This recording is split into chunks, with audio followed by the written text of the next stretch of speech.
بسم اللہ الرحمن الرحیم۔ ہمیں آج سورہ آل عمران کا آغاز کرنا ہے۔ سورہ آل عمران مکی سورہ ہے اور قرآن مجید کی تیسری سورہ ہے، اور قرآن مجید کی سورتوں کے گروپس میں پہلا جو گروپ ہے اس میں یہ دوسری مدنی سورہ ہے۔ اگر آپ میری ان کلاسز کو فالو کرتے رہے ہیں تو آپ نے یہ بات سنی ہوگی کہ قرآن مجید میں سورتوں کے 7 گروپس ہیں، اور ہر گروپ میں اس بات کا اہتمام کیا گیا ہے کہ شروع میں ابتدا میں ایک یا ایک سے زیادہ مکی سورہ ہو، اور اختتام میں ایک یا ایک سے زیادہ مدنی سورہ ہو۔ تو ہم سورتوں کا پہلا گروپ پڑھ رہے ہیں، اور اس میں ایک مکی سورہ ہے سورہ فاتحہ، اور 4 مدنی صورتیں ہیں البقرہ، آل عمران، النساء اور المائدہ۔ تو یہ صورتوں کے پہلے گروپ کی مدنی صورتوں میں دوسری سورہ ہے۔ سورہ آل عمران سورہ بقرہ کی جوڑا سورہ ہے۔ یہ بات بھی میں آپ کو بتا چکا ہوں کہ قرآن مجید میں اللہ تعالیٰ نے اس بات کا اہتمام کیا ہے کہ اس کی جو 114 صورتیں ہیں ان میں سے 108 صورتیں جوڑا ہیں، یعنی 54 پیئرز ہیں، ایسے کہ 2 صورتیں ایک ساتھ آتی ہیں اور ان کے مضامین میں آپس میں کچھ ایسا تعلق ہوتا ہے کہ جس کی وجہ سے وہ مل کر ایک پیغام کو مکمل کرتی ہیں۔ دونوں میں آپس میں اس طرح کا رشتہ نظر آتا ہے۔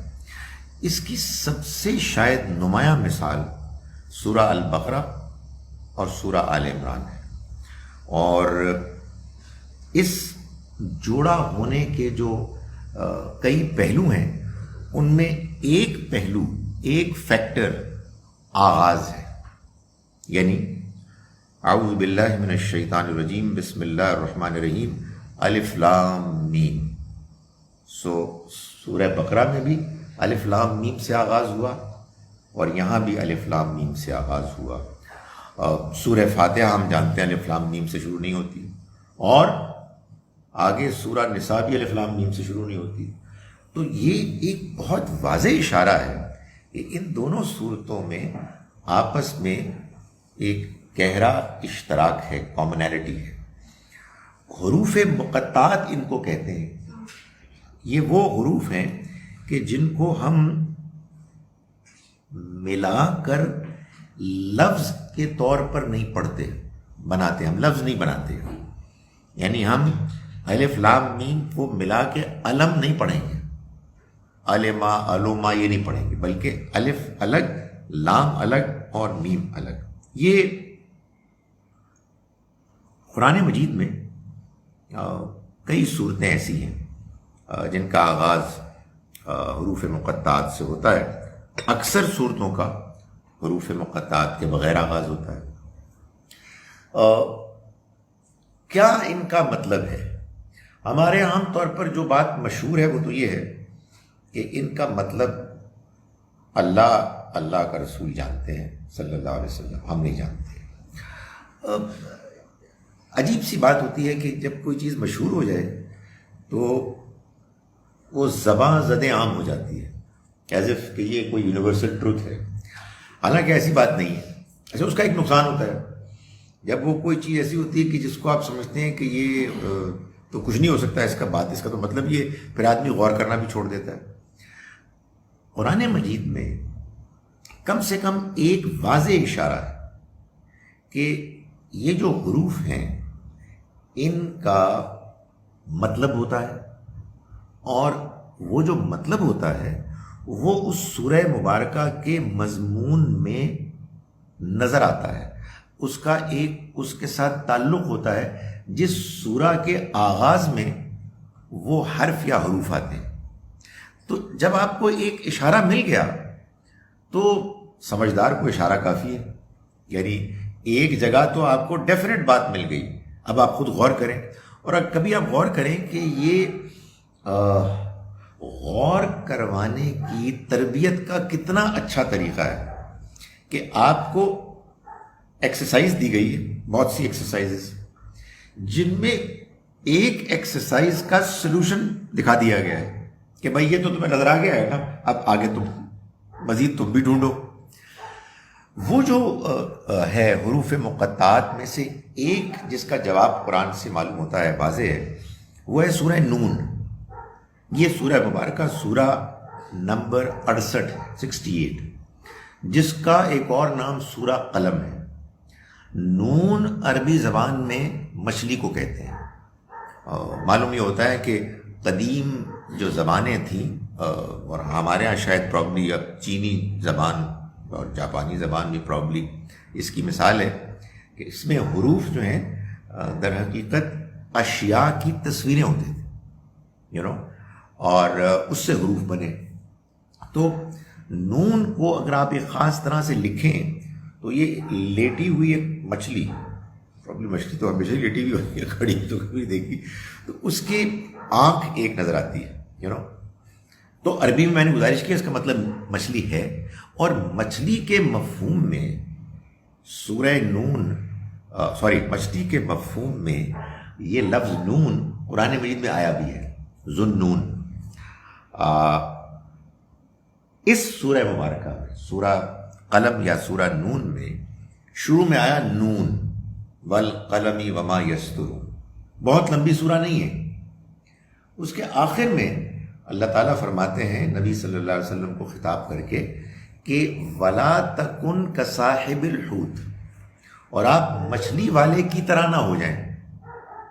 تو اب یہ محض کوئی اتفاقی واقعہ تو نہیں ہے کہ ادھر نون آیا جس کا مطلب ہے مچھلی، اور ادھر آخر میں آیا کہ آپ مچھلی والے کی طرح نہ ہو جائیں۔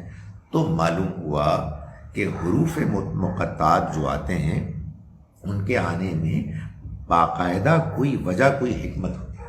تو نون کا تو مطلب ہمیں معلوم ہے، اب باقی جو حروف ہیں ان کا مطلب ڈھونڈیں محققین، اسکالرز۔ ایک اور کا میں ہمیشہ وہ اشارہ کرتا ہوں کہ توئے کے بارے میں بھی ایک بڑا گمان یہ بیان کیا جاتا ہے کہ اس کے مفہوم میں سانپ ہے، ویسے بھی اگر آپ دیکھیں اس کی بھی شکل کچھ ایسے ہے کہ سانپ ذرا کھڑا ہے، اس نے نکالا ہوا اپنا ایک حصہ۔ اب توئے سے کئی صورتیں شروع ہوتی ہیں، لیکن یہ بھی ایک دلچسپ بات ہے کہ جتنی بھی صورتیں توئے سے شروع ہوتی ہیں ان میں لازم ہے کہ موسیٰ علیہ السلام کا واقعہ بیان ہو، اور موسیٰ علیہ السلام کا واقعہ بیان ہوگا تو لازم ہے کہ سانپ کا ذکر ہوگا۔ تو یہ بھی کوئی اتفاقی حادثہ تو نہیں ہے۔ اس لیے گزارش یہ ہے کہ الف لام میم کے بارے میں یہ کہنا کہ اس کا مطلب تو ہم نہیں جانتے اور نہ جان سکتے ہیں، یہ ٹھیک نہیں ہے۔ ابھی ہم نہیں جانتے ہیں، لیکن اتنا تو ہم جانتے ہیں کہ اس سورہ کے آغاز میں الف لام میم کا آنا اور سورہ بقرہ کے آغاز میں الف لام میم کا آنا، یہ اس بات کا واضح اشارہ ہے کہ ان دونوں صورتوں میں جوڑا ہونے کا رشتہ ہے، ان کے درمیان مضامین کا ایسا اشتراک ہے کہ یہ جوڑا ہے، اور اس کی ایک دلیل تو یہی ہے الف لام میم۔ دو میں اور بیان کر دیتا ہوں۔ ایک یہ کہ دونوں کے اختتام میں دعائیں ہیں، دونوں صورتوں کے اختتام میں بڑی شاندار دعائیں ہیں۔ تیسرا پرابلی سب سے امپورٹنٹ ان دونوں صورتوں کا آپس میں رشتہ یہ ہے کہ یہ دونوں صورتیں کچھ ایسے اللہ تعالیٰ نے ڈیزائن کی ہیں کہ ان کا تقریباً پہلا حصہ دونوں میں کچھ تمہید کے بعد اہل کتاب کو ایڈریس کرتا ہے، خطاب کرتا ہے، اور دوسرا حصہ مسلمانوں کو ایڈریس کرتا ہے۔ یہ بھی ایک آپ دیکھیں ان کے آپس میں یکساں ہونے، ایک جیسا ہونے کا ایک ثبوت ہے۔ سورہ بقرہ میں جو ایڈریس کیا گیا ہے اہل کتاب میں، اس میں زیادہ نمایاں یہودیوں کو بنی اسرائیلیوں کو کیا گیا۔ سورہ آل عمران میں ہم دیکھیں گے کہ زیادہ نمایاں خطاب نصارہ سے، کرسچن سے، اگرچہ کہ دونوں میں دونوں سے ہے، مگر نمایاں وہاں یہود، یہاں نصارہ۔ سو یہ بھی ایک عجیب وہ ہے، دونوں میں ایک تعلق۔ دوسرے حصے میں جو خطاب مسلمانوں سے ہے، تو سورہ بقرہ میں اللہ تعالیٰ نے مسلمانوں کو ایمان کے بارے میں، توحید کے بارے میں بیان کرنے کے بعد کچھ ہدایات ایک ترتیب کے ساتھ شریعت کے بہت سے احکام بیان کیے، وہ ہم پڑھ چکے ہیں۔ آل عمران میں جہاں مسلمانوں سے خطاب ہے سیکنڈ ہاف میں، اس میں کوئی شریعت کا حکم نہیں، بلکہ مسلمانوں کی رہنمائی کے لیے ایک واقعے کو بنیاد بنا کر ان کو ہدایات دی گئی ہیں۔ یعنی جب کوئی واقعہ ہو جائے اور اس واقعے میں کچھ اچھے اور برے تجربات ہوں، اور پھر آپ کو یہ بتایا جائے کہ جو برے تجربات ہوئے اس کی وجہ یہ ہوئی، اور اچھے تجربات ہوئے اس کی وجہ یہ ہوئی، اور تمہیں یہ کرنا چاہیے تھا اور تم میں سے بعض لوگوں نے یہ کیا، تو یہ بھی ظاہر ہے کہ رہنمائی کا ایک بڑا زبردست طریقہ ہے۔ میں اس کو عام طور پہ کہتا ہوں سورہ آل عمران میں کیس اسٹڈی میتھڈ کو اختیار کیا گیا ہے۔ ایک کیس ہے، اور کیس معلوم ہے کیا ہے؟ غزوہ احد۔ غزوہ احد کے کیس کو لے کے اللہ تعالیٰ نے اس میں مختلف ہدایات دی ہیں۔ تو میں یہ اس تمہید کے بعد کہ یہ دونوں صورتیں جوڑا ہیں۔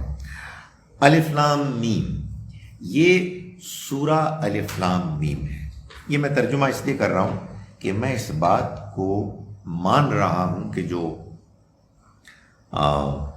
بعض محققین نے بیان کی ہے کہ یہ حروف مقطعات جن صورتوں کے آغاز میں آتے ہیں وہ ان صورتوں کے نام ہوتے ہیں۔ سو یہ سورہ کا قرآنی نام ہے، یہ سورہ الف لام میم ہے۔ آپ کہیں گے کہ اس کا نام تو آل عمران ہے۔ نہیں، وہ آل عمران جو نام ہے وہ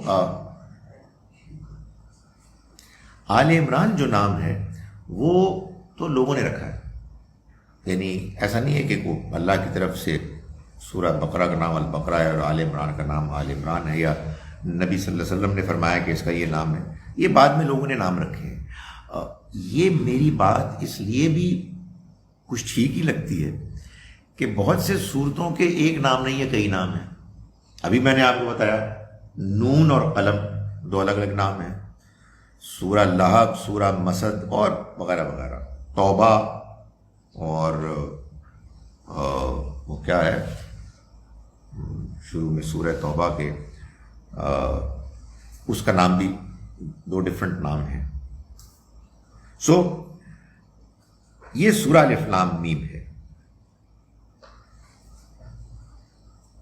اللہ لا الہ الا ہو، اللہ نہیں ہے کوئی معبود سوائے اس کے، یعنی اللہ کے علاوہ کوئی ذات نہیں کہ جس کو یہ حق حاصل ہے، جس کا یہ اختیار ہے کہ اس کی عبادت کی جائے، اس کو یہ حیثیت ملے کہ ہم دعا کریں اس سے، اس اعتماد کے ساتھ کہ وہ ہماری دعا سن بھی رہا ہے اور وہ ہماری دعا کو پورا کرنے کی قدرت بھی رکھتا ہے۔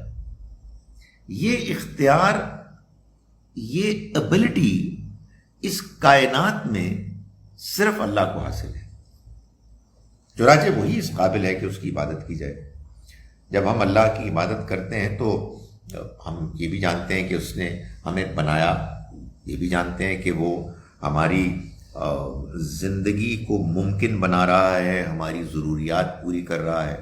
ہم یہ بھی جانتے ہیں کہ جو کچھ ہم اس سے کہہ رہے ہیں وہ ہماری بات سن رہا ہے، اور ہم یہ بھی جانتے اور مانتے ہیں کہ جب وہ ہماری بات سن رہا ہے تو وہ جو کچھ ہم اس سے مانگتے ہیں، کیونکہ اس کی عبادت کا ایک بہت اہم پہلو اس سے دعا کرنا ہے، تو وہ جو کچھ ہم مانگ رہے ہیں اس کو پورا کرنے کی پوری قدرت رکھتا ہے۔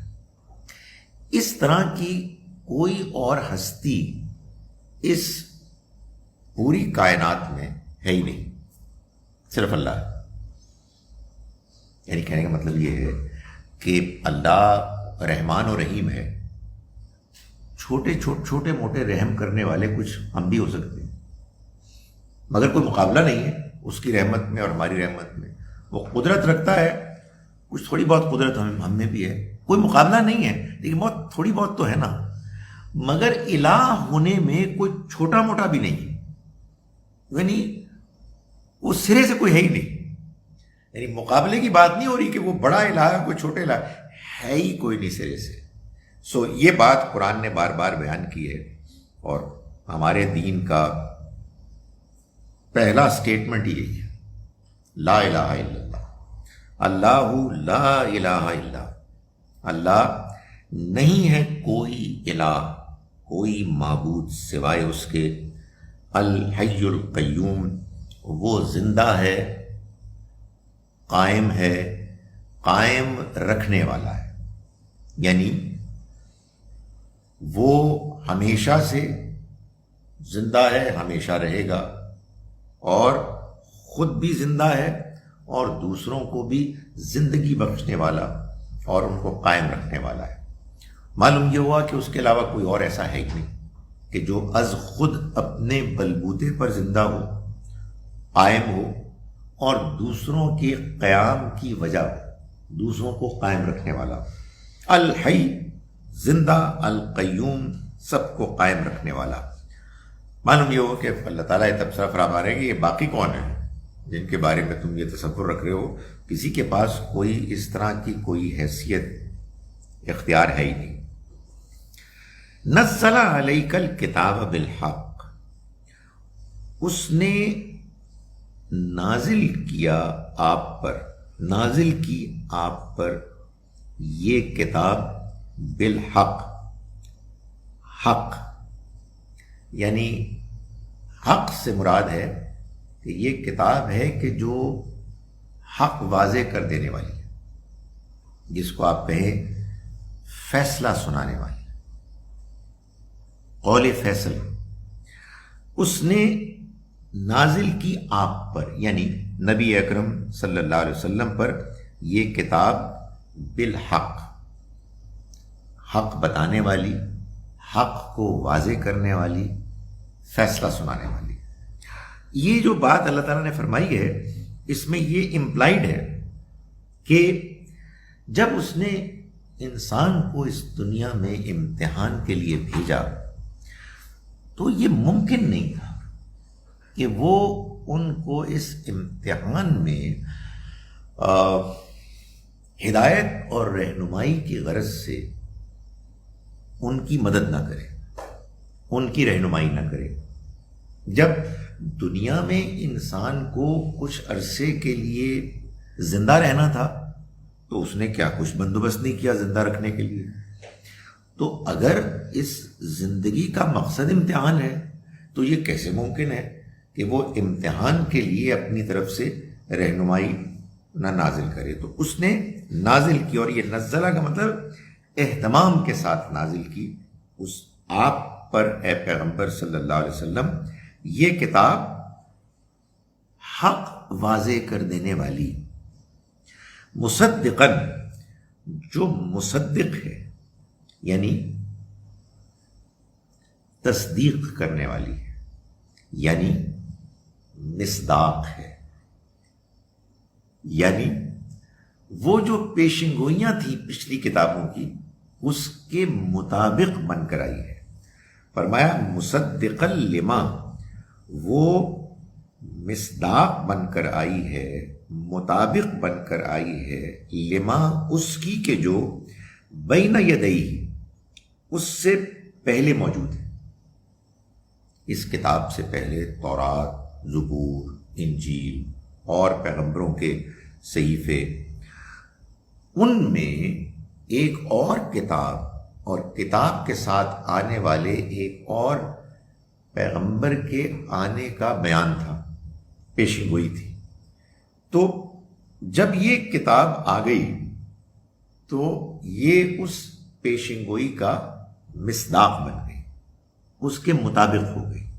یہ گویا کہ قرآن مجید نے اپنا تعارف بھی کرایا ہے اور اپنے برحق ہونے کی دلیل بھی دی ہے کہ بھائی اس کے بارے میں کسی شبے کی گنجائش اس لیے نہیں ہے کہ یہ اس پیشن گوئی کے مطابق ہے کہ جو پچھلی کتابوں میں موجود ہے۔ یہ دیکھیے کہ یہ آغاز بالکل وہی ہے سورہ بقرہ کا آغاز ہے، ذالک الکتاب لا ریب فیہ۔ وہاں اس کو یوں بیان کیا گیا یہ وہی کتاب ہے وہ جس کا انتظار تھا، الکتاب لا ریب فیہ، اس میں کوئی شک نہیں۔ یہاں اس کو یوں واضح کر دیا کہ یہ مطابق مصداق بن کر آئی ہے ان پیشن گوئیوں کی کہ جو اس سے پہلے موجود ہیں۔ وَأَنزَلَ التَّوْرَاةَ وَالْإِنْجِيلَ، اور اس نے اس سے پہلے تورات اور انجیل بھی نازل کی، اور ان کتابوں کو بھی اللہ ہی نے لوگوں کے لیے نازل فرمایا۔ من قبل ھدی للناس، اس سے پہلے وہ لوگوں کے لیے ہدایت کی کتابیں تھیں۔ سو اللہ تعالیٰ نے اس سلسلے کو جاری رکھا، پہلے بھی کتابیں آئیں اور ان کتابوں میں بھی اللہ نے لوگوں کی رہنمائی کی، اور ان کتابوں میں جو رہنمائی کی اس میں ایک رہنمائی یہ تھی کہ ایک بعد میں آنے والی کتاب ہے جو آخر میں آئے گی، اور اس کو لانے والے اللہ کے پیغمبر ہوں گے، ان کے بھی اوصاف بیان کیے گئے۔ تو اللہ تعالیٰ یہ فرما رہے ہیں کہ یہ کتاب اب ان پیشن گوئیوں، آپ کہیے ان اعلانات کے مطابق آ گئی ہے جن کا اعلان ہوا تھا، وہ اعلان کے مطابق اب یہ کتاب اور ہمارے پیغمبر آ گئے ہیں۔ اس سے پہلے تورات اور انجیل بھی لوگوں کی ہدایت کے لیے کتابیں تھیں۔ وَأَنزَلَ الْفُرْقَانَ، اور اس کے بعد اس نے یہ فرقان بھی اتارا۔ فرقان یعنی قرآن۔ قرآن کا ایک نام تو قرآن ہے جو سب سے مشہور ہے، یعنی جو پڑھی جانے والی کتاب ہے، لیکن قرآن ہی کا نام فرقان بھی ہے، یعنی صحیح اور غلط، حق اور باطل میں واضح فرق کر دینے والی کتاب، وہ سورس کہ جو آپ کے لیے بالکل کلیئر کر دے کہ صحیح کیا اور غلط کیا ہے۔ یہ بات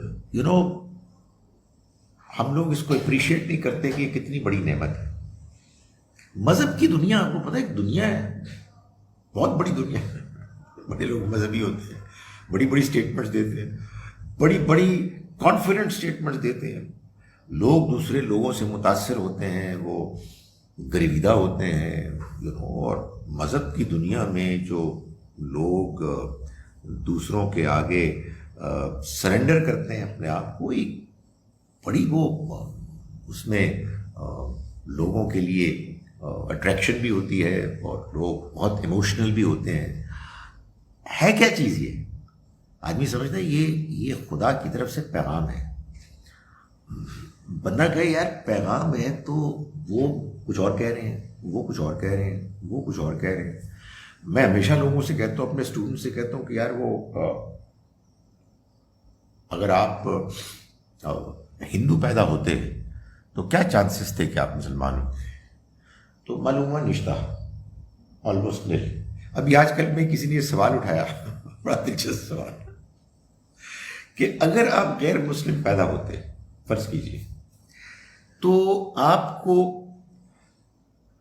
مسلمانوں کی وہ کون سی خوبی ہے جس کو دیکھ کے آپ مسلمان ہوتے؟ Very good question. اگر آپ ہندو ہوتے اور پھر آپ مسلمانوں کو دیکھتے تو کون سی چیز آپ کو مسلمانوں کی متاثر کرتی جس سے آپ کہتے نہیں یار میں مسلمان بن رہا ہوں؟ تو گزارش یہ ہے کہ اس دنیا میں، مذہب کی دنیا میں، یہ ایک بہت بڑی نعمت ہے اگر انسان کو مل جائے کہ اس کے پاس ایک سورس ہو جس کو پڑھ کر آدمی یہ کہے کہ یہ صحیح ہے، یہ غلط ہے، یہ بات ٹھیک ہے، یہ بات غلط ہے، ایبسلیوٹلی کلیئر۔ ایک بہت بڑی نعمت ہے آنیسٹلی. ایک آرڈنری آدمی بھی، کیونکہ مذہب میں تو بہت بڑے بڑے لوگ ہیں، ایک بالکل آرڈنری آدمی وہ قرآن کو پڑھ کے اگر اس کو کچھ قرآن سمجھ میں آنے لگے، بندہ یہ کہتا نہیں یار یہ بات ٹھیک نہیں ہے، قرآن کیا ہے تو یہ کہہ رہی.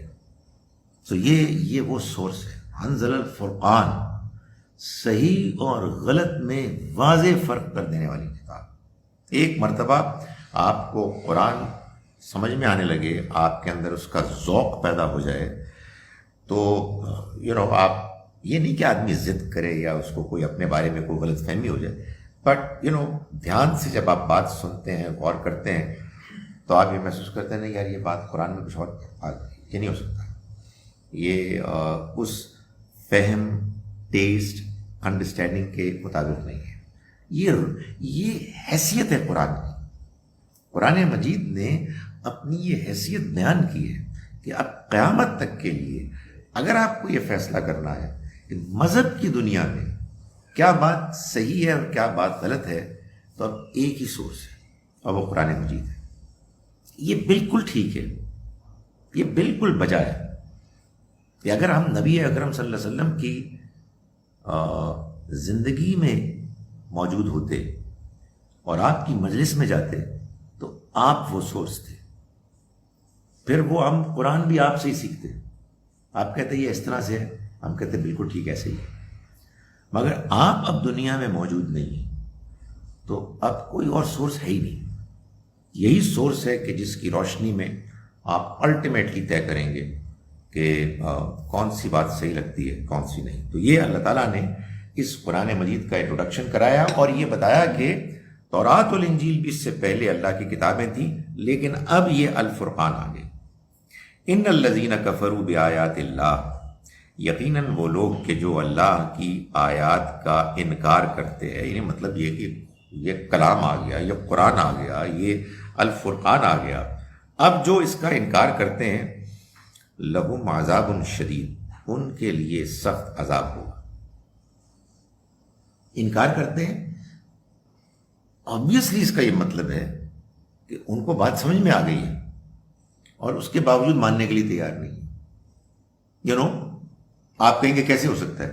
بھائی ایسے ہو سکتا ہے کہ ایک بندہ ہے جو، مثال کے طور پر میں کہہ رہا ہوں، یہودی ہے، عالم ہے، اور اسے پتہ ہے کہ یہ قرآن آ گیا ہے، تو وہ کہے یار مارے گئے یار، یہ تو پھر وہی کتاب ہے، یہ تو یہاں میں پتہ ہے تو یہ وہی کتاب ہے، لیکن میں نے تو نہیں ماننا، میں تو یہودی ہوں.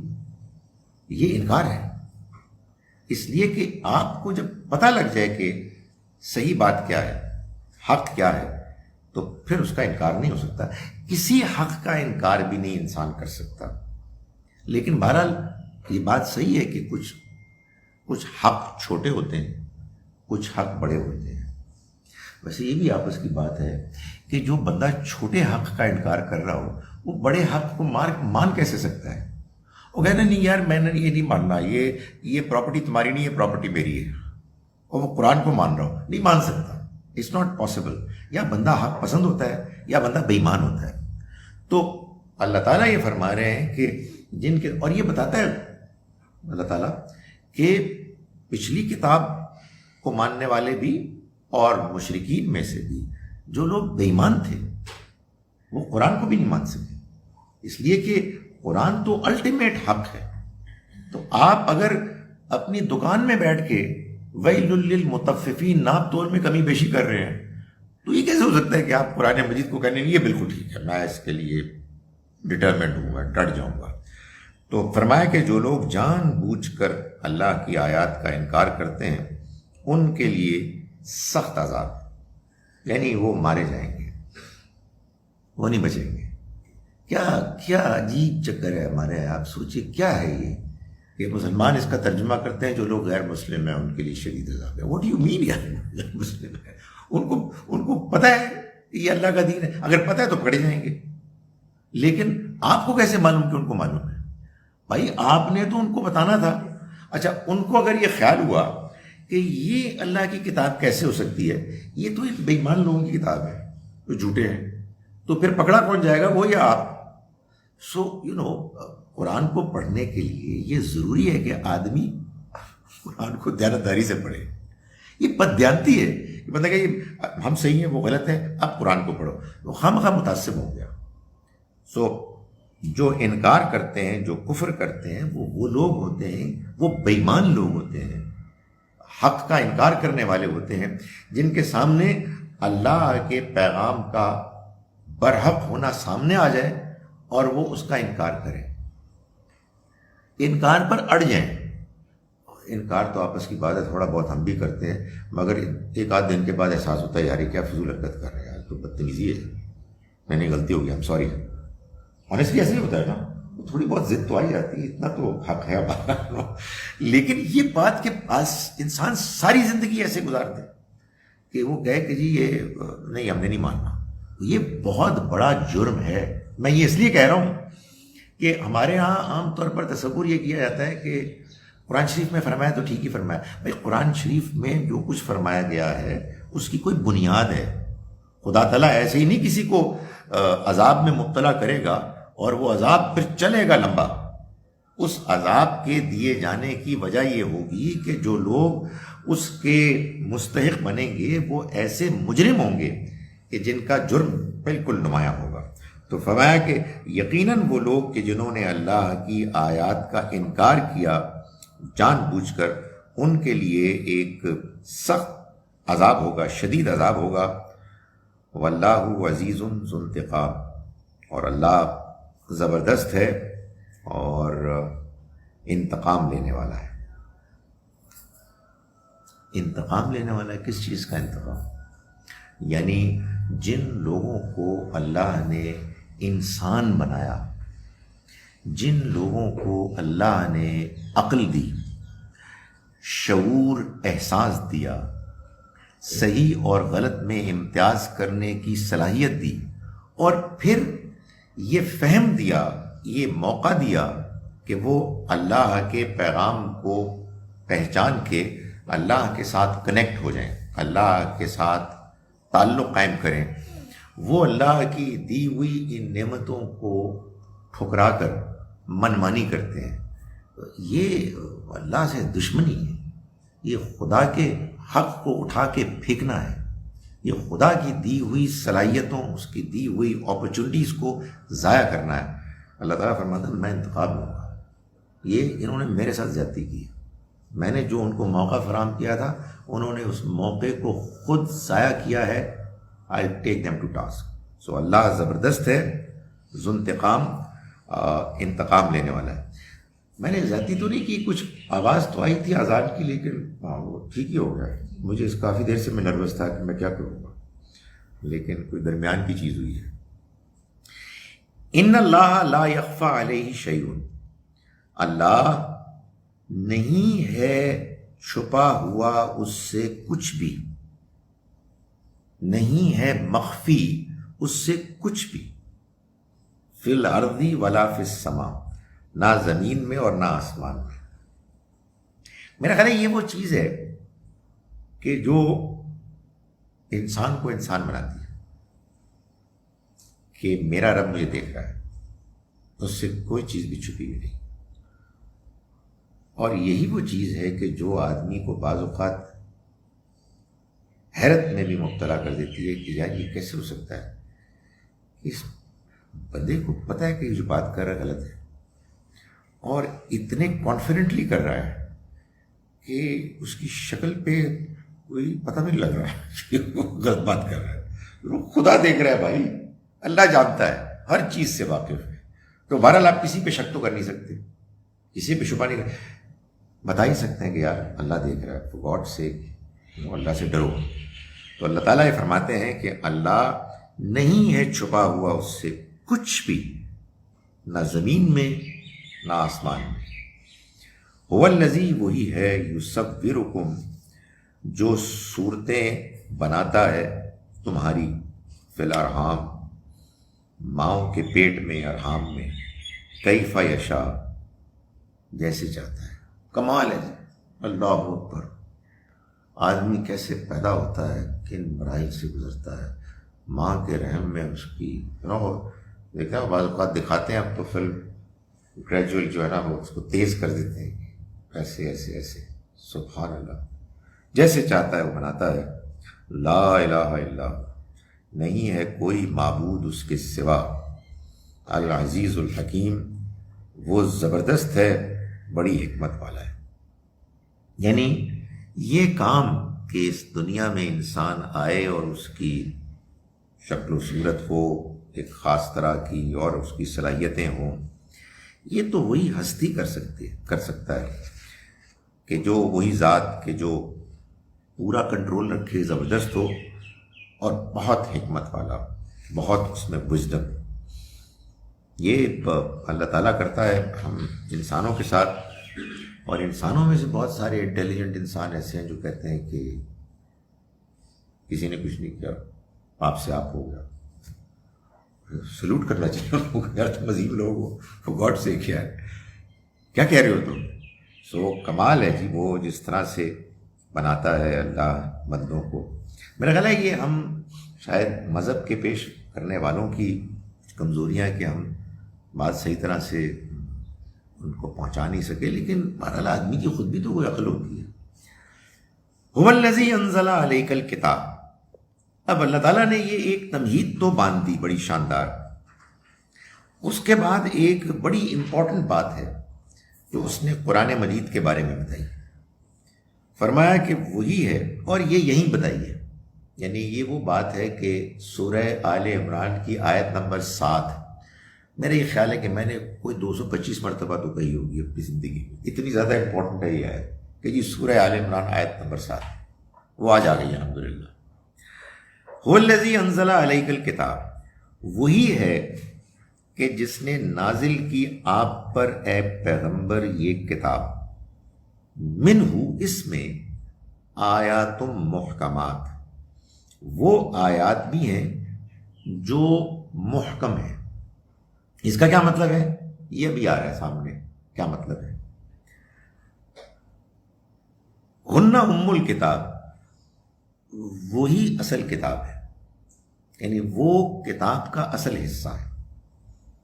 جو آیات ہمیں وہ باتیں بتاتی ہیں کہ جو اللہ کے اصول ہیں، اس کے قوانین ہیں، ہمارے فطرت کے داعیات ہیں، اللہ کے احکام ہیں، تاریخ کے واقعات ہیں، وغیرہ وغیرہ، یہ سب وہ باتیں ہیں جو بالکل واضح انداز میں ایسے بتا دی گئی ہیں کہ جو ہم سمجھ سکتے ہیں، ہم ان کو جان سکتے ہیں، ہمیں الفاظ کے معنی بھی سمجھ میں آتے ہیں، اور معنی کا اطلاق، اس کا جو بیان جس مقصد کے لیے ہے وہ بھی سمجھ میں آتا ہے۔ لیکن وَأُخَرُ متشابہات، ان کے علاوہ کچھ اور آیات بھی ہیں جو متشابہات ہیں۔ سو محکمات کون سی آیات ہیں؟ جو متشابہات نہیں ہیں۔ متشابہات کون سی ہیں؟ وہ ابھی میں آپ کو بتاتا ہوں۔ وہ جو متشابہات ہیں اگر وہ سمجھ میں آ جائیں تو پھر اس کا مطلب یہ ہے کہ جو متشابہات نہیں ہیں وہ محکمات ہیں۔ متشابہات آیات وہ ہیں کہ جو میٹافوریکل ہے، جو تشبیہ، مثال، استعارے کی زبان میں کوئی بات کمیونیکیٹ کرتی ہے۔ ان کی کیوں ضرورت پیش آئی؟ ان کی ضرورت اس لیے پیش آئی کہ جہاں قرآن مجید نے ہم کو اصولی بنیادی ہدایات دی، احکام دیے، واقعات بیان کیے، اللہ کے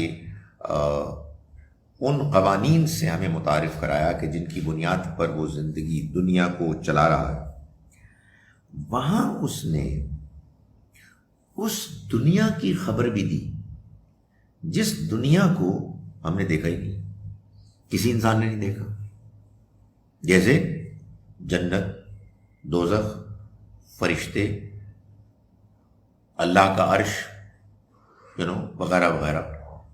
اللہ نے آدم میں اپنی روح پھونکی، مسیح علیہ السلام بن باپ کے پیدا ہوئے. اب یہ چیزیں ہمیں نہیں پتا، ابھی ہماری دسترس پہنچ سے باہر ہے، اس لیے کہ ہماری دنیا ہے ہی نہیں. یہ تو ہماری دنیا سے خارج کی کوئی دنیا ہے. اچھا، ایک طریقہ یہ تھا کہ اللہ تعالیٰ یہ فرماتے کہ بھئی یہ جنت ہے اور ایک جہنم ہے، وہاں بہت راحتیں ہیں، وہاں بہت تکلیفیں، ایسی باتیں بھی کی گئی ہیں. لیکن اللہ تعالیٰ نے یہ چاہا کہ مزید ان کی کچھ تفصیلات بیان کی جائے. اب ان کی تفصیلات کیسے بیان کی جائیں؟ میں نے اور آپ نے تو دیکھی نہیں، کسی نے بھی نہیں دیکھی. اس کا پھر ایک ہی طریقہ ہے کہ ایسے الفاظ میں ان کو بیان کیا جائے جو الفاظ آپ کی میری زبان کے ہیں، انسانی زبان کے ہیں، جن کو ہم جانتے ہیں، اور بیان کی جائیں وہ چیزیں جن کو ہم نے نہیں دیکھا. تو ظاہر ہے کہ اب یہ جو کچھ بیان کیا جا رہا ہے وہ اصل میں وہ نہیں ہے، مگر اس سے کچھ ملتا جلتا ہے. اس کو کہتے ہیں متشابہ. زبان میں الفاظ اس وقت بنتے ہیں جب کوئی شے وجود میں آتی ہے.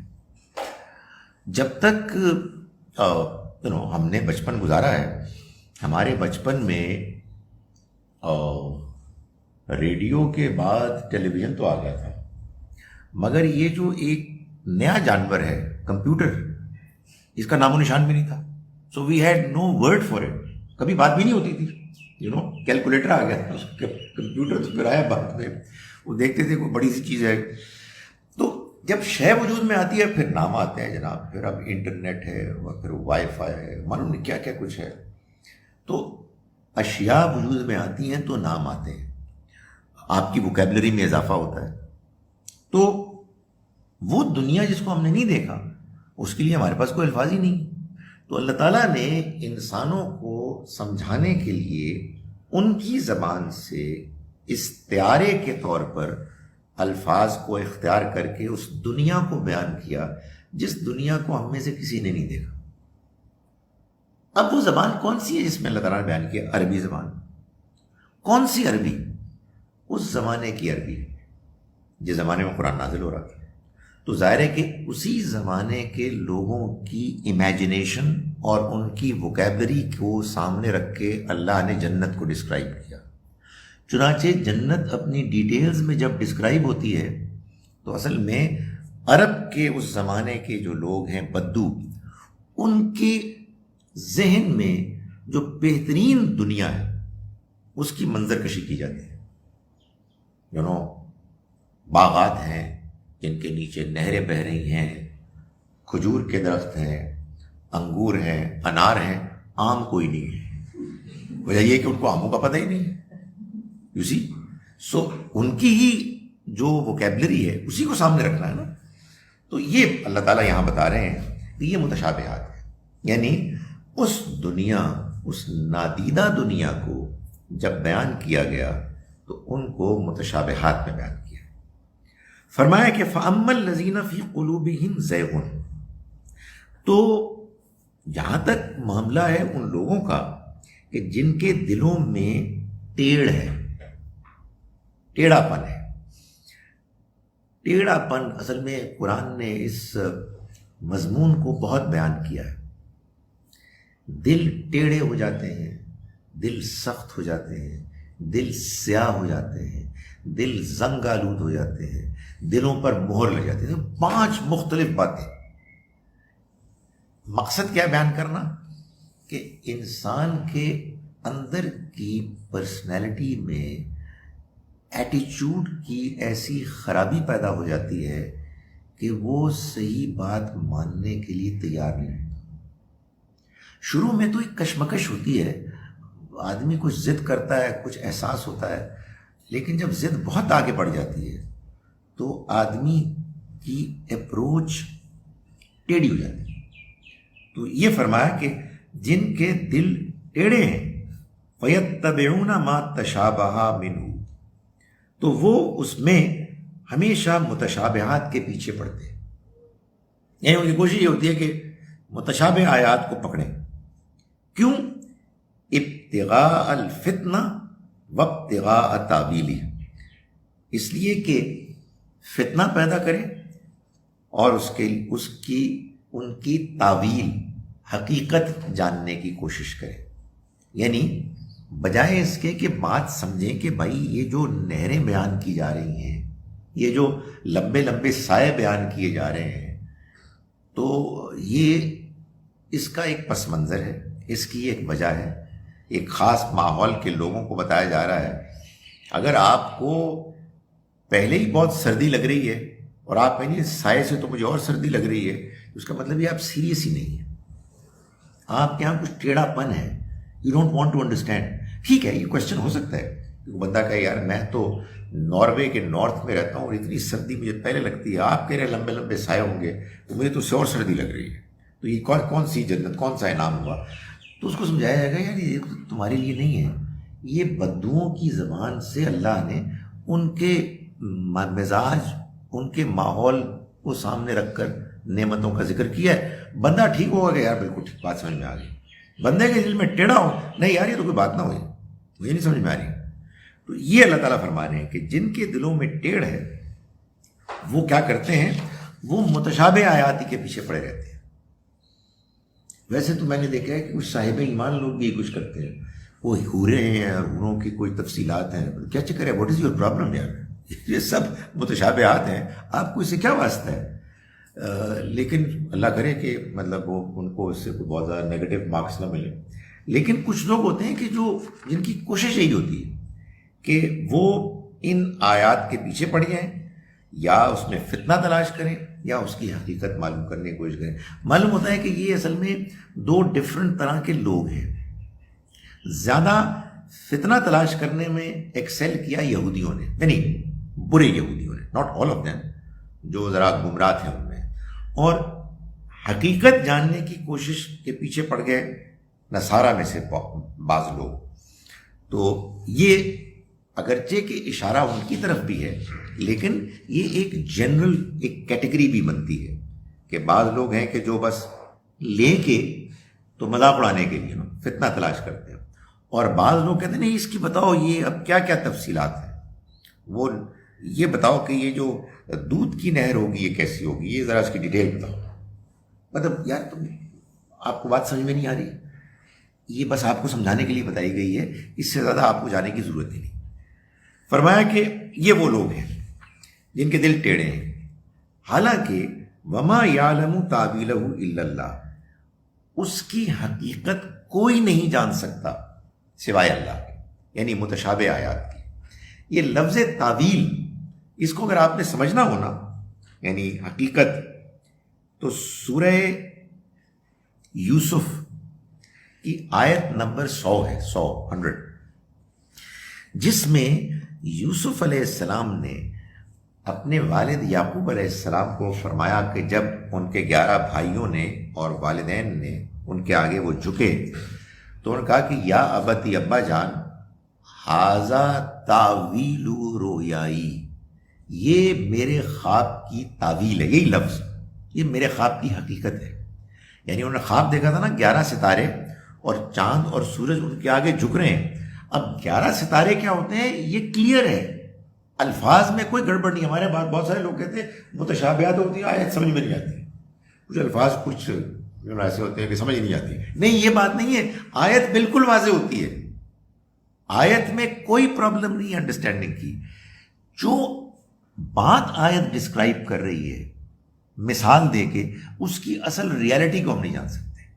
جیسے کہ یہاں کہا گیا کہ وہ خواب تھا 11 ستارے اور چاند اور سورج، تو جب تک کہ انہوں نے وہ ان کے آگے جھکے نہیں، اس ریالٹی کی اس خواب کی ریالٹی نہیں معلوم ہو سکی. تو فرمایا کہ اس کی تعویل، اس کی ریالٹی کوئی نہیں جان سکتا، کوئی نہیں جانتا سوائے اللہ کے. والراسخون فی العلم، اور جو لوگ علم میں رسوخ رکھتے ہیں، گہرائی رکھتے ہیں، سنجیدگی رکھتے ہیں، وہ یقولون کہتے ہیں آمنا بہ، ہم ایمان لائے اس پر، کل من عند ربنا، یہ سب ہمارے رب کی طرف سے. یعنی وی نو کہ ان آیات کا کیا مطلب ہے، ہمیں معلوم ہے کہ جو کچھ اس میں بیان کیا گیا ہے اس سے آگے مزید ہم جان ہی نہیں سکتے. جو اس کا ظاہری مفہوم ہے ہم نے اس سے فائدہ اٹھا لیا. باقی یہ کہ ہم اور آگے بڑھ کر اس کی اصل حقیقت کو جانیں. اللہ نے آدم علیہ السلام کے اندر روح کیسے پھونکی؟ یہ آپ واٹ از یور پرابلم؟ بھائی آپ کو ایک بات بتا دی گئی ہے بات سمجھانے کے لیے کہ اس عمل کے نتیجے میں انسان کے اندر فہم، عقل، کانشسنس، یہ سب کچھ پیدا ہو گیا. تو اس سے زیادہ جاننے کی کیا ضرورت ہے اس حقیقت کو، اس کی حقیقت کو. کل من عند ربنا، ان کا کہنا یہ سب ہمارے رب کی طرف سے ہے، ہم اس سب کو جانتے ہیں. وما یذکر الا اولو الالباب، اور نصیحت حاصل نہیں کرتے مگر وہ لوگ جو عقل والے ہیں، یعنی جن کو اللہ تعالیٰ نے اپنی عقل کو استعمال کرنے کی توفیق دی ہے، وہی ہیں کہ جو نصیحت حاصل کرتے ہیں. یہ وہ لوگ ہیں کہ جو دعا کرتے ہیں، ربنا لا تزغ قلوبنا بعد اذ ہدیتنا وہب لنا من لدنک رحمہ انک انت الوہاب. دعائیں بہت سی ہیں. جو دعا بھی قرآن کی ہے نہایت شاندار ہے، جو دعا حدیث میں آئی ہے نہایت شاندار ہے، مگر دعاؤں میں سے چوٹی کی دعاؤں میں سے یہ دعا ہے، اے ہمارے رب نہ تو ٹیڑھا ہونے دے ہمارے دلوں کو اس کے بعد کہ تو نے ہم کو ہدایت دی، اور تو عنایت فرما ہم کو خاص اپنے پاس سے رحمت، یقیناً تو بہت دینے والا ہے، بہت عنایت کرنے والا ہے.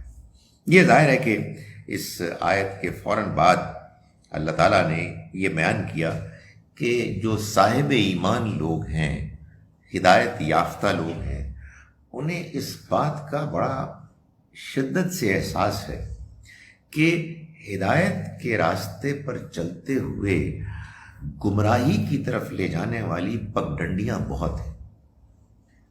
دل کو ٹیڑھا کرنا کے لیے بہت سی شیطان کی دعوتیں ہیں جو موجود ہیں.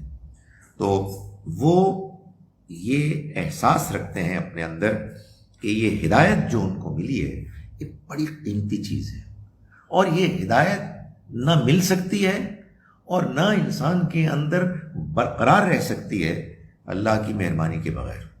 سو اے ہمارے رب تو ہمارے دلوں کو ٹیڑھا نہ کیجیو اس کے بعد کہ تو نے ہم کو ہدایت دی. ہدایت اللہ ہی دیتا ہے، اسی کی مہربانی سے ملتی ہے. وَهَبْ لَنَا مِن لَّدُنْكَ رَحْمَةً، اور ہمیں اپنے پاس سے رحمت عطا فرما. اِنَّكَ أَنتَ الْوَهَّابُ، یقیناً تو ہی ہے کہ جو عطا فرمانے والا ہے، تو ہی ہے کہ جو دینے والا ہے.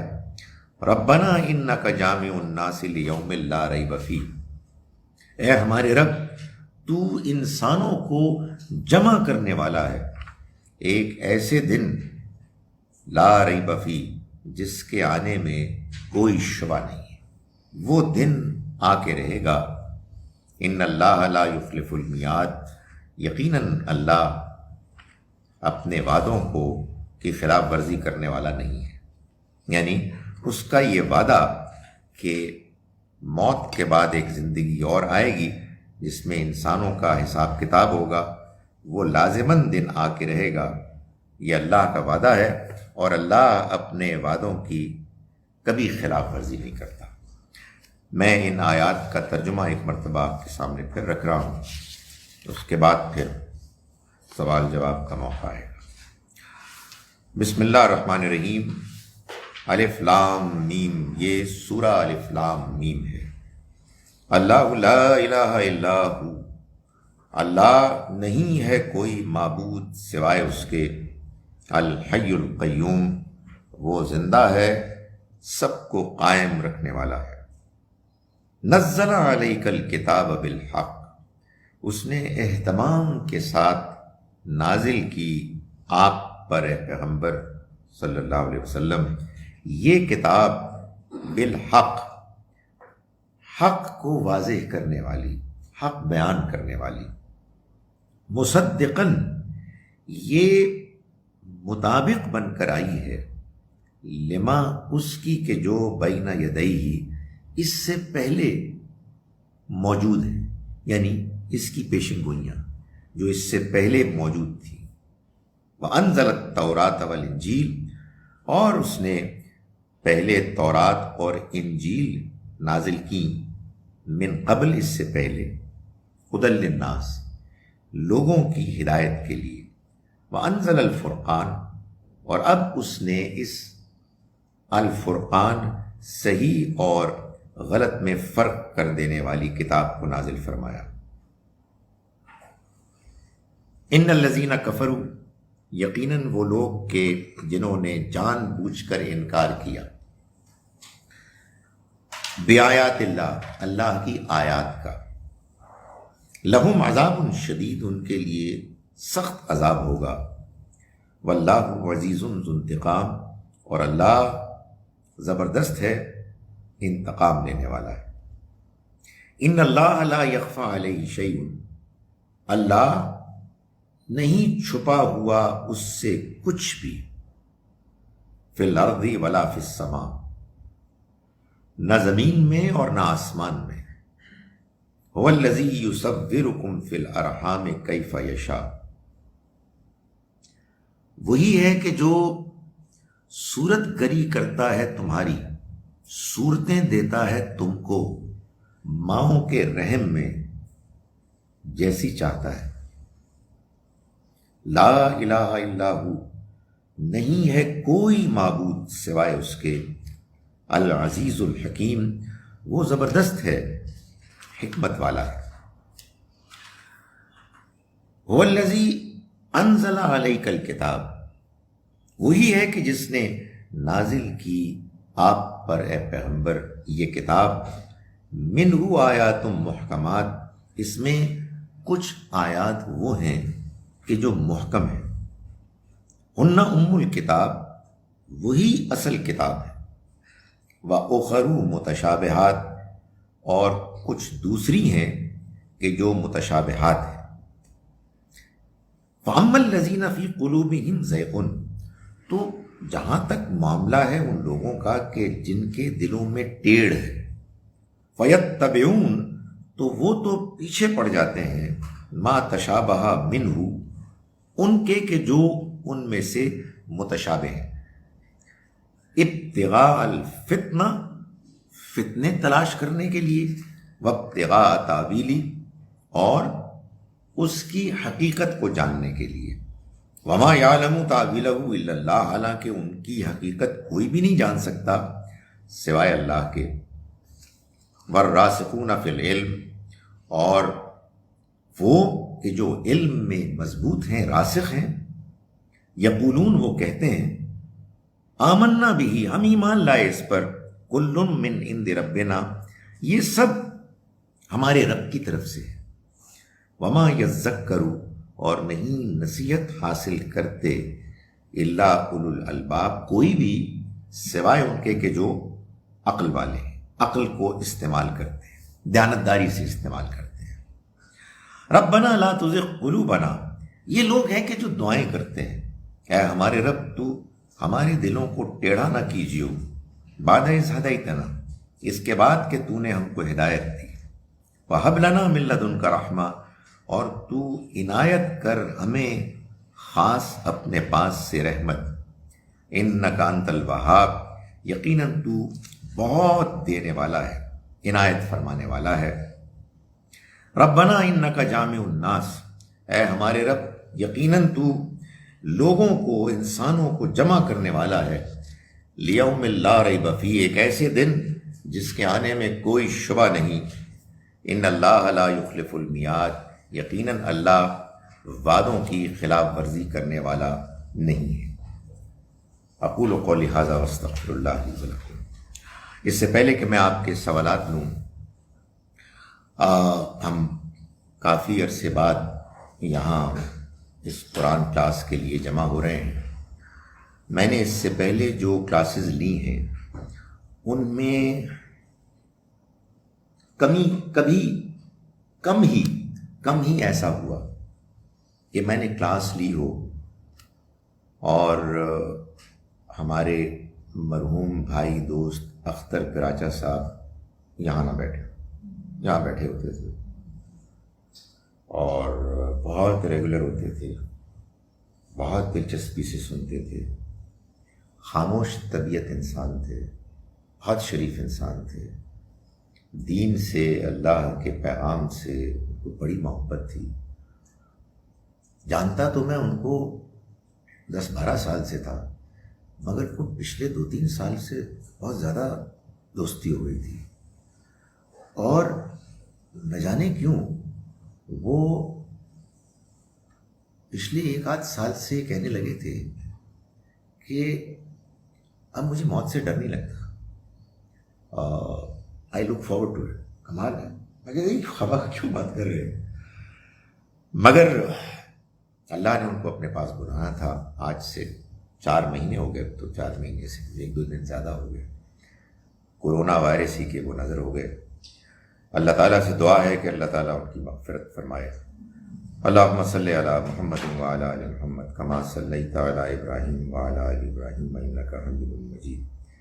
اے اللہ تو اپنی رحمت نازل فرما محمد صلی اللہ علیہ وسلم اور ان کی آل، ان کے خاندان والوں، ان کے ساتھیوں پر، جیسا کہ تو نے رحمت نازل فرمائی ابراہیم علیہ السلام اور ان کی آل پر۔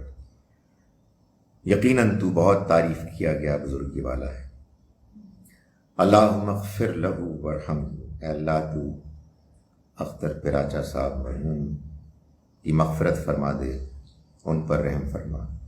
اللہم ادخلہ الجنۃ مع الابرار، اے اللہ تو ان کو جنت میں نیک لوگوں کے ساتھ داخل ہونے کا فیصلہ فرما۔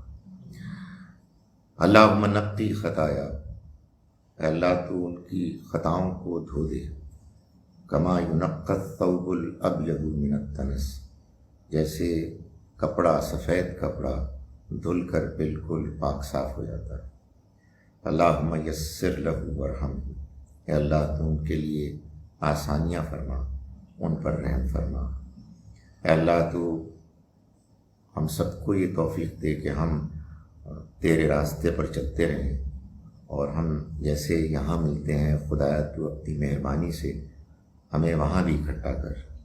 اے اللہ تو اختر بھائی کو بھی معاف فرما دے، ہمارے بھی گناہ بخش دے، اور ہمیں توفیق دے کہ جو زندگی جتنی ہماری باقی ہے اس میں ہم تیری رضا، تیری فرما برداری، تیرے دین کی جستجو میں اپنا وقت گزاریں، اور ہمارا خاتمہ بالخیر کر۔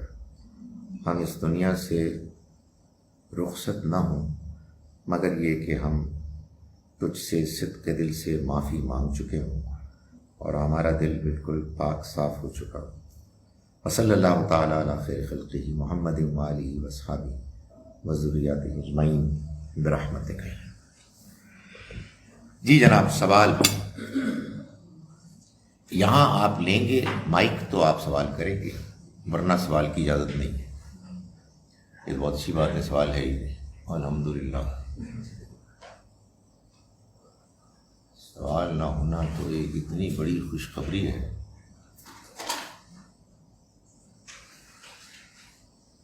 وہ کہہ رہے ہیں the question was a real bouncer. بھائی صاحب کوشچن کون سا تھا جو باؤنسر ہے؟ دیر از نو کوشچن سر۔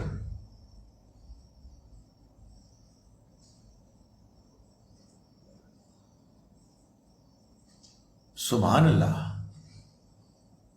کوئی سوال نہیں نہ موجود لوگوں میں؟ اچھا میں تو اکسا رہا تھا آپ لوگوں کو۔ جی اس کی ڈوری کافی لمبی ہے، اگر آپ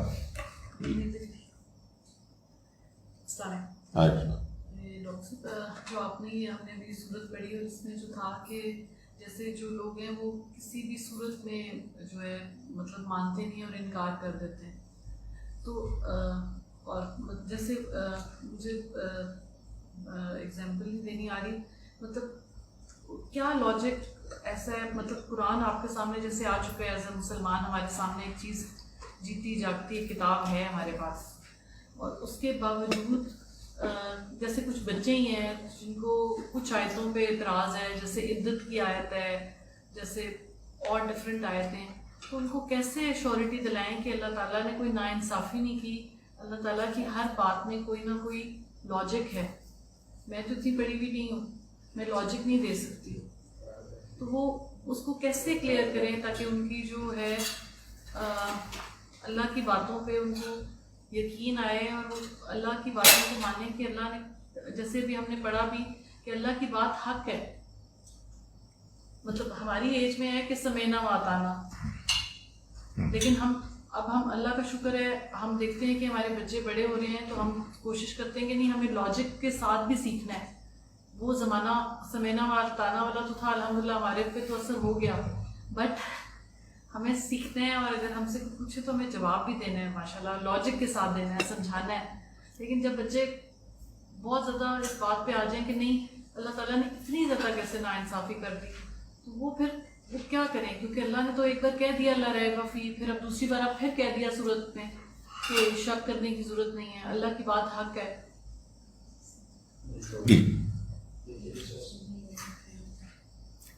ایک اچھی کوالٹی کا کیروسین آئل لے کے ان کے سر پہ 7 دن مالش کریں تو انشاءاللہ بات سمجھ میں آ جائے گی. میں مذاق کر رہا ہوں. لیکن گزارش یہ ہے کہ یہ جو حق کا واضح ہونا ہے یہ مختلف لوگوں پر مختلف طریقوں سے ہوگا. جو امپورٹنٹ چیز ہے وہ یہ ہے کہ ہم یہ سمجھیں کہ یہ قرآن کیا ہے. قرآن مجید ہدایت کی کتاب ہے.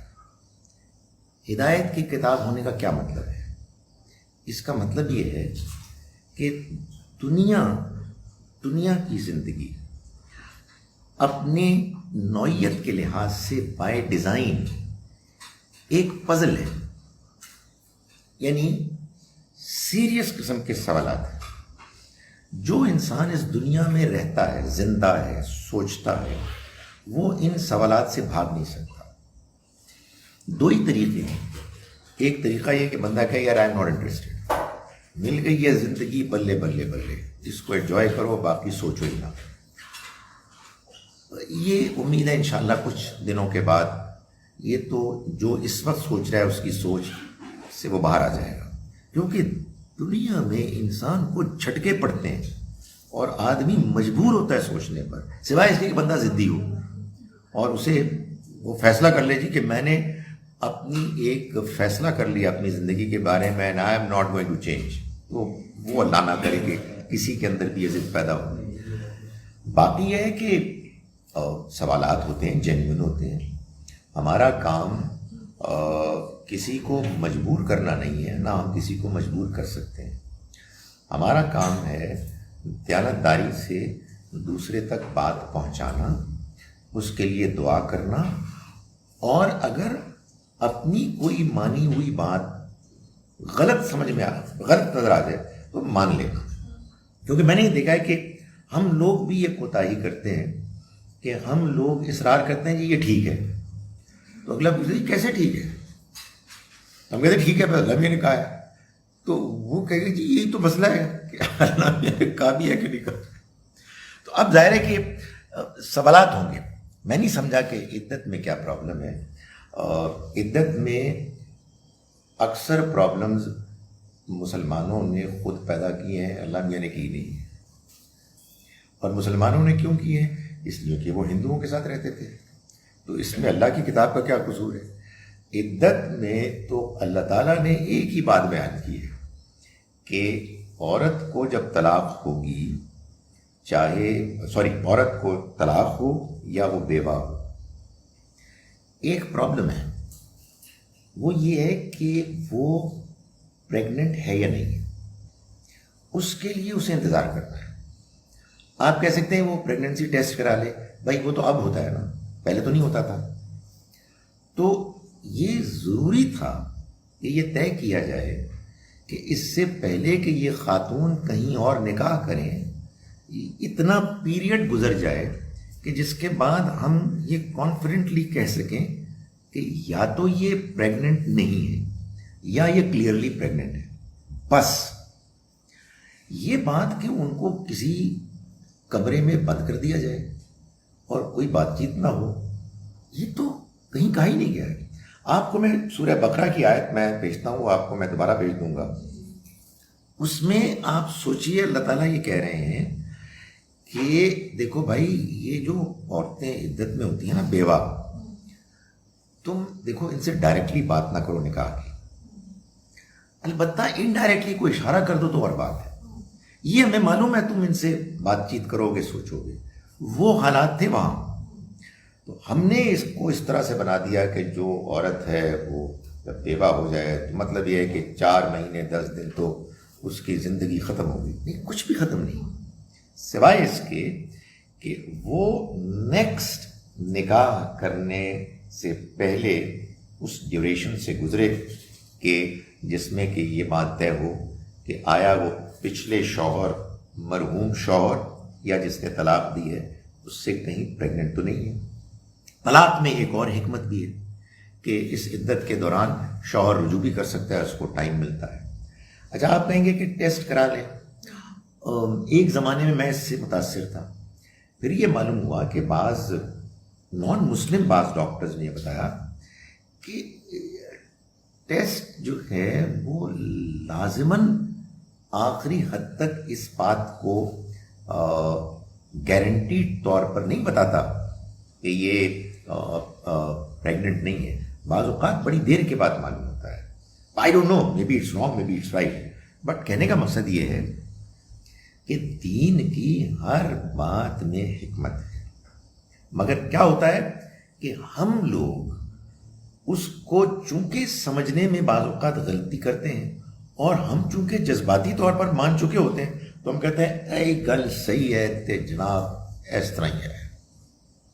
تو ظاہر بچے کہتے ہیں جی ماما بڑی نیک خاتون ہے، ان کی تعریف کرنی چاہیے، یہ انہوں نے ہماری بڑی خدمت کی ہے، کھانے بھی بہت اچھی بناتی ہیں، مگر اب ان کو پتہ ہی نہیں ہے کہ دور جدید میں کیا ہو رہا ہے۔ میں ان سارے بچوں سے کہنا چاہتا ہوں کہ جو دور جدید میں جیتے ہیں، پڑھتے ہیں، میں کوشش کرتا ہوں کہ میں ریگولرلی ان کانٹیکٹ رہوں ایسے بچوں سے۔ ایک لڑکی ہے یو کے میں پڑھ رہی ہے یونیورسٹی میں، I am regularly in contact with her, اور وہ یہ بتاتی ہے جی کہ میرے دوست زیادہ تر میرے گورے ہی ہیں، گوریاں ہیں، بیکاز میں ایسے علاقے میں رہتی ہوں کہ جہاں دیسی نہیں ہے، اور مجھے اپنا دین اب سمجھ میں آ رہا ہے، اور وہ بالکل ایموشنل نہیں ہے، شی از ٹرائنگ ٹو انڈرسٹینڈ۔ اور اس نے کہا کہ یہ لوگ بالکل ایک خاص آئسولیشن میں چلے جاتے ہیں، انڈیویجولزم ان کے یہاں بہت ہے۔ 18 سال کی عمر کے بعد بہت زیادہ کوئی فیملی سے اتنا زیادہ تعلق نہیں ہوتا جتنا ہمارا ہوتا ہے۔ میں نے کہا بیٹی بات یہ ہے کہ that is none of our business, ہمیں تو یہ بات معلوم ہے کہ اس دنیا کی زندگی میں پرپزلی بائی ڈیزائن اللہ نے بعض فلاز رکھے ہیں تاکہ لوگ ان فلاز کو، ان ٹریجڈیز کو، ان پینز کو، ان مسائل کو دیکھیں اور کہیں یار یہ کیا چکر ہے، واٹ از دس۔ ایک طرف بندہ کہے یار کتنی زبردست زندگی ہے، کیسی زبردست شاندار حکمتیں نظر آ رہی ہیں، اور دوسری طرف کہے کہ یہ کیا پرابلم ہے، تاکہ انسان مجبور ہو جائے کیونکہ اس کا کیا جواب ہے۔ تو اللہ کی کتاب، اللہ کا پیغام اس کا جواب ہے۔ یہ جواب لوگوں کو سمجھ میں آئے گا اپنے اپنے حالات کے مطابق، اپنی اپنی دلچسپی کے مطابق۔ اس میں ٹائم لگے گا، ہمیں صبر کرنا ہو، اس لیے کہ ہم کسی پر ٹھونس نہیں سکتے۔ یقیناً بڑی آدمی کو تکلیف ہوتی ہے یہ دیکھ کر کہ فلاں شخص کیوں نہیں سمجھ رہا، لیکن دیکھیں اس کو اللہ پہ چھوڑ دینا چاہیے، اپنا کام کرنا چاہیے، اللہ سے دعا کرنی چاہیے، اور یہ اچھی طرح سے جان لینا چاہیے زبردستی کا نقصان ہے، کوئی فائدہ نہیں۔ ہدایت آتی ہے اللہ کی طرف سے، اور ہدایت ملتی ہے اس کو کہ جو جستجو کرتا ہے۔ جو اس کو تلاش کرتا ہے، اور جستجو کرنے اور تلاش کرنے کے لیے اللہ نے بہت کچھ اس دنیا میں بندوبست کیا ہوا ہے. سو بس اس پر چھوڑ دیں، وہ آپ سے اپنے بندوں کو زیادہ چاہتا ہے. آپ دعا کریں، کوشش کریں، اور بس. جی ادھر آئیں.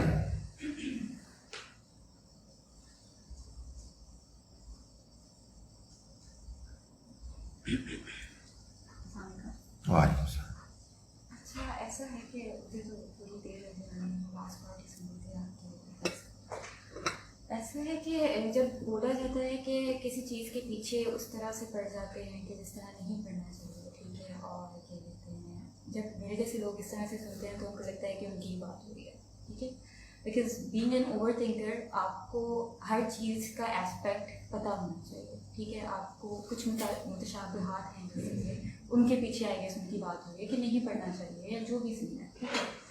اب اس میں یہ ہے کہ آپ کیسے ڈیفائن کریں گے کہ ایک طرف تو کتاب جو ہے وہ دعوت دیتی ہے کہ آ کے لاجیکل ہمارے ساتھ جو ہے ڈسکشن کرو یا لاجک پر بات کرو، اور ایک طرف بھی یہ کہتی ہے کہ کسی چیز کے پیچھے نہ پڑ جاؤ. تو یہاں پر بڑی پرابلم یہ کریٹ ہو جاتی ہے ہم جیسے لوگوں کے لیے کہ کس چیز کے پیچھے پڑھنا ہے اور کس چیز کے پیچھے نہیں پڑھنا ہے، تاکہ آپ کو پتہ ہو کہ ایک جگہ پر آپ سیٹسفائی ہو جائیں کہ یار یہ چیز جو ہے اس کو بس یہ اللہ نے کہہ دیا اور یہ ہو گیا، اس کو آپ نے بحث نہیں کرنی اس کے اوپر. اور ایک چیز جو ہے اس کے پیچھے آپ جاننا چاہتے ہو کہ یہ کیوں ہے، کیسے ہے، وہ آپ سمجھیں گے تو آپ کو پتہ چلے گا. جب آپ کو کوئی چیز سمجھ آ جاتی ہے تو اس کو امپلیمنٹ کرنے میں آسانی ہوتی ہے کہ یہ اس وجہ سے ہے تو اس وجہ سے کرنی.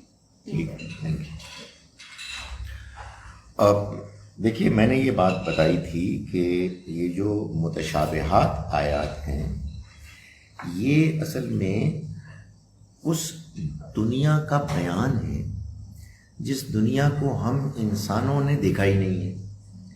تو اللہ تعالیٰ نے اس کو بیان کرنے کے لیے جو الفاظ، جو ووکیبلری استعمال کی ہے وہ میٹافوریکل ہے، وہ تمثیلی ہے، اور یہ میٹافر کہاں سے اختیار کیا ہے؟ اس زمانے کی جو عرب تھے ان کی امیجنیشن کو سامنے رکھے.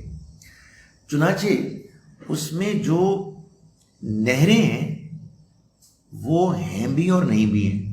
وہ نہریں ہمیں پتہ ہی نہیں لگ سکتا.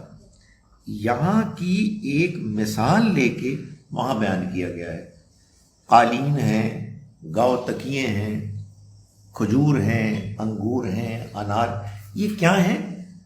قرآن کہتا ہے کہ جتنا بتا دیا گیا ہے اس سے آگے تم اس کی ریالٹی کو جاننے کی کوشش نہیں کرو، اس لیے کہ تم جان ہی نہیں سکتے. چنانچہ آپ کے سوال کو سامنے رکھتے ہوئے قرآن نے ہماری اس میں مدد کی ہے کہ غور کرنے والی آیات یہ نہیں ہے، غور کرنے والی آیات یہ ہیں. اچھا، اس میں قرآن نے ایک بہت اہم بات کی ہے. دو باتیں، ایک ہی بات ہے، اس کے دو پہلو ہیں. ایک آیت میں سورہ نساء کی آیت نمبر 82 میں، سورہ نمبر 4 ورس 82، اللہ تعالیٰ بھی فرماتے ہیں کہ یہ قرآن اللہ کی کتاب ہے اور اس کا ثبوت یہ ہے کہ اس میں کوئی کنٹرڈکشن نہیں ہے. قرآن کا کہنا یہ ہے کہ وَلَوْ كَانَ مِنْ عِنْدِ غَيْرِ اللَّهِ، اگر یہ اللہ کے علاوہ کسی اور کی طرف سے ہوتا تو لَوَجَدُوا فِيهِ اخْتِلَافًا كَثِيرًا، یہ لوگ اس میں بہت اختلاف اور تضاد پاتے. کیوں؟ اس لیے کہ انسان جب اپنا کوئی کلام پیش کرتا ہے تو اس کے ہاں کنٹرڈکشن آ جاتے ہیں، اس کے ہاں ڈیولپمنٹ ہوتی ہے، اس کے علم میں اضافہ ہوتا ہے. وہ اپنی بعض نظریات سے تائب ہو جاتا ہے، چھوڑ دیتا ہے. اللہ کا علم مکمل ہے، اس کے یہاں یہ چیز ہی نہیں ہے. اسی آیت میں چنانچہ اللہ تعالیٰ نے یہ فرمایا شروع میں، کیا یہ قرآن پر غور نہیں کرتے؟ سو گویا کہ قرآن خود بتا رہا ہے کہ آپ نے غور کہاں کرنا ہے، اس بات پہ کرنا ہے کہ یہ جو قرآن مجید باتیں کر رہا ہے یہ کیا کنسسٹنٹ ہے. اس کی کنسسٹنسی دو چیزوں میں دیکھنی چاہیے. ایک اس کی انٹرنل کنسسٹنسی، اس کے ٹیکسٹ میں جو باتیں بیان ہوئی ہیں کیا وہ ایک دوسرے سے ٹکرا رہی ہیں، نمبر 1. اینڈ سیکنڈلی یہ جو قرآن بات کر رہا ہے یہ مجھے اپیل بھی کر رہا ہے یا نہیں کر رہا؟ یعنی یہ میری فطرت کے مطابق ہے یا کچھ اور ہی باتیں کر رہا ہے؟ تو حقیقت واقعہ یہ ہے کہ سونر اور لیٹر آدمی محسوس کرتا ہے کہ نہیں یار یہ بات تو اب سمجھ میں آ گئی ہے، اور میں نے کبھی غور نہیں کیا تھا. I never took it seriously.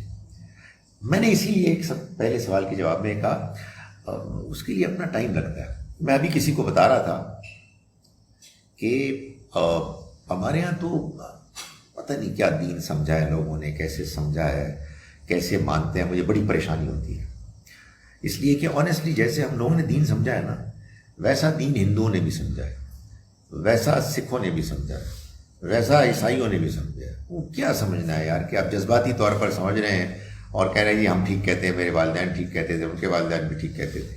تو یہ سارے تو، لیکن اگر آپ واقعی اس کو سمجھتے ہیں تو پھر یہ بات کہ غیر مسلم سارے جہنمی ہیں، کافر ہیں. بھائی بات یہ ہے کہ ہم جانتے ہیں کہ حضرت عمر کو 6 سال لگے تھے ایمان لانے میں، اس سے پہلے شدید مخالف تھے. حضرت خالد بن ولید کو 18 سال لگے، اس سے پہلے وہ جنگیں لڑی انہوں نے مسلمانوں کے خلاف، حضور کے خلاف، نبی صلی اللہ علیہ وسلم کے خلاف. سو اب کیا تھا، حضور دعائیں کرتے تھے، حضرت عمر کے لیے دعائیں کرتے تھے. خالد بن ولید کو خط ریسیو ہوا، ان کے بھائی مسلمان ہو گئے تھے، صلح حدیبیہ ہو گئی، خالد بن ولید مکہ میں تھے. ان کو خط آیا ان کے بھائی کا کہ اللہ کے پیغمبر پوچھ رہے ہیں یہ خالد کو کیا ہوا. کمال ہے نا، مطلب ان کو تھا کہ خالد تو اچھا آدمی ہے، تو اسے کیا ہوا، اس سے بات نہیں سمجھ میں آئی. تو خالد نے سوچا اور یہ کہا کہ اب کچھ رہ گیا ہے، اب کیا چیز رہ گئی ہے. تو بس وہ چل پڑے مدینے. یہ ہو جاتا ہے. سو زندگی بہت چھوٹی ہے لیکن اچھی خاصی لمبی ہے. You know it is long enough for people to realise. تو اب آپ کہیں جی کہ اس کو میں نے 18 سال کی عمر میں ہی چت کر رہے ہیں، نہیں چھوڑے پڑے یار، ہو سکتا ہے آپ اس کو بگا دیں. Let the person do what he she wants to do. میں یہ نہیں کہہ رہا کہ بالکل مادر پدر آزادی ہو، نہیں، کچھ نہ کچھ ظاہر ہے کہ ہمارے یہاں چیزیں رکھ رکھاؤ تو ہوتا ہے. باقی آپ اپنی بات پیش کریں. جائیں گے کہاں، کدھر جائیں گے؟ کہیں کوئی اور ہے کوئی چیز کہ جو آدمی کو مطمئن کرے؟ جی آپ کو شکریہ. ڈاکٹر صاحب میں 2 سوال پوچھ سکتی ہوں؟ بشرطے کہ آپ دوسرا سوال پہلے پوچھیں. ڈاکٹر صاحب ایک تو زوم سورہ نساء میں آپ کی کلاس میں وہ سوال جواب کا وقت نہیں آیا، تو وہاں میں پوچھنا میرا سوال آپ کو یہ تھا کہ مرد کے لیے طلاق لینے کا طریقہ بخوبی لکھا ہوا ہے کہ یہ ہے، اس طرح سے ہے اور یہ ہے. تو میرا سوال یہ تھا کہ خاتون کو بھی ضرورت پڑ سکتی ہے طلاق لینے کی، تو وہ قرآن میں کہیں واضح طور پہ لکھا گیا ہے؟ اور اگر نہیں لکھا گیا ہے تو یہ تھوڑا سا میں سمجھنا چاہتی تھی. ایک تو یہ سوال ہے. دوسرا جو ہے جی، ہم تورات، آج آپ نے بڑی اچھی، اب یہ سورہ عمران میں تورات کی بات ہوئی، اور it is as I understand, maybe I'm wrong, the first revealed religion تورات ہے.